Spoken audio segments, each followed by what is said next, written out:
জাঁকজমকপূর্ণভাবে ঢাক ঢোল পিটিয়ে চলছে মেলা। মেলাটি হচ্ছে একটি কবরস্থানের সামনে। মেলা উপলক্ষে বিভিন্ন খাবারের পসরা সাজিয়ে বসা হয়েছে। মূলত বলিভিয়ায় অনুষ্ঠিত হচ্ছে এই মেলা। এই মেলায় ফেরত আসছে মৃত মানুষের আত্মারা।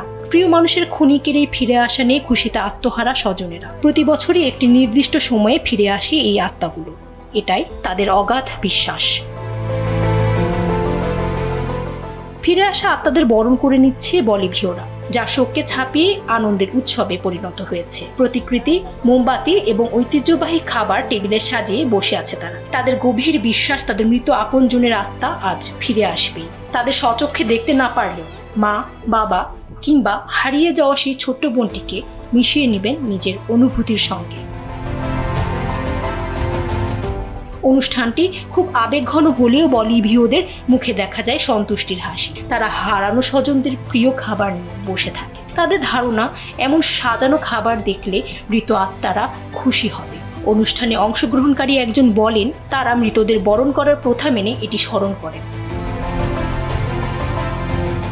মার্সিডারিও নামে একটি সমাধি ক্ষেত্রের সামনে এই অনুষ্ঠান উদযাপন করা হয়। এই উৎসবটির নাম অল সেন্টস ডে, অর্থাৎ সর্বসাধুদের দিন। অনেক সময় এটিকে সহজভাবে মৃতদের দিন বা আত্মার দিন হিসেবেও উল্লেখ করা হয়।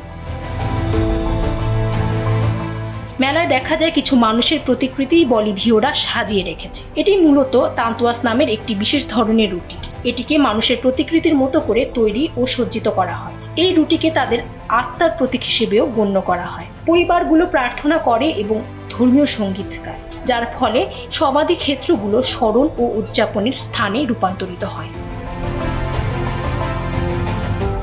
বলিভিয়র ঐতিহ্য অনুসারে মৃতদের আত্মারা ফিরে আসে এবং একটি নির্দিষ্ট সময় থেকে পুনরায় ফেরত চলে যায়। এর জন্য বেশ আড়ম্বরতার সঙ্গে তাদের আগমন করা হয় এবং অনুষ্ঠান শেষে তাদের বিদায় জানানো হয়।